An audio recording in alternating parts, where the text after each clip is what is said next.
Bütün tantanalı şimdi çaralar, alар uzачак, ашаган ашлар онытылыр, ләкин нәрсә калыр киләсе вакытларга? Нинди сез китап бастырдыгыз, нинди мәчет ясадыгыз, нинди мәдрәсә, нинди яңа фикерне сез тудырдыгыз? Чөнки яңа фикерне тудыру, яңа фикер белән башкаларны тәэсир итү бүгенге секендә ул иң мөһим безнең чарабыз, вазифабыз. Шуңа күрә Равил хәзрәт әлбәттә игътибар итте мәчетләрне ачу һәм салу яңаларны һәм искеләрне. Мәсәлән, Түбән Новгородны алган вакытта, Түбән Новгородта бөтен дөньяга, бөтен аләмгә мәшһүр булган, атаклы булган мәчетебез Мәкәрҗә мәчетебез, Ярмәркә мәчетебез дип әйтәбез. Ул 20 асырның башында аны җимерделәр, ләкин аны кайтырга, яңадан торгызырга ул безнең вазифабыз, бурычыбыз. Шуңа күрә шул мәчетне торгызу рәсми рәвештә программага куелды. Әйтик, инде безнең Мәскәү тарихи татар мәчетебез, җәмибез татарский урамында. Әлбәттә, ул Мәскәү шәһәре өчен беренче таш мәчете. Шул мәчеткә 200 ел тула, 23-25 елларда без уздырачакбыз бу мәчетнең 200 еллыгын.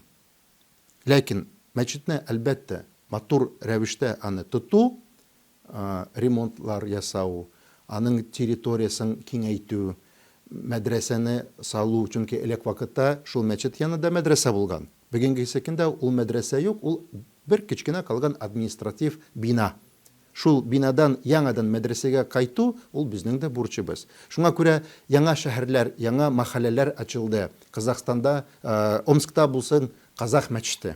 Беренче казахларның орнаменты белән ясалган күркәм шундый бик матур мәчет. 20 ел дәвамында без шөгыльләндек. Безнең зор шундый проектыбыз Ислам энциклопедиясе.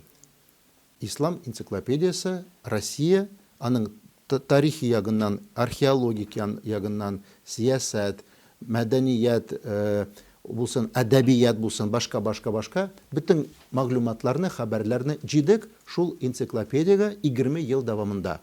Шул проектта катнашты бүгенге секендә 500 якын алимларыбыз, профессорларыбыз.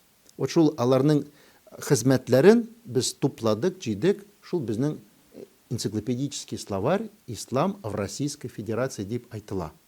Әлбәттә, баштан без аны телибез бастырырга рус телендә, аннары тәрҗемә итәргә арабча булсын, төрекчә булсын, фарсыча булсын, чөнки бөтен аләмгә мәшһүр булсын, ничек безнең аталарыбыз бу хөкүмәттә, бу дәүләттә яшәделәр, ничек ислам динебез үсте, таралды бу җирләргә. Ул шул китап тарафынан. Һәм дә шул китаплардан иң мөһиме мин уйлыйм яңа силсилә, серия дип әйтәбез, ислах ва таҗдид, яңарту.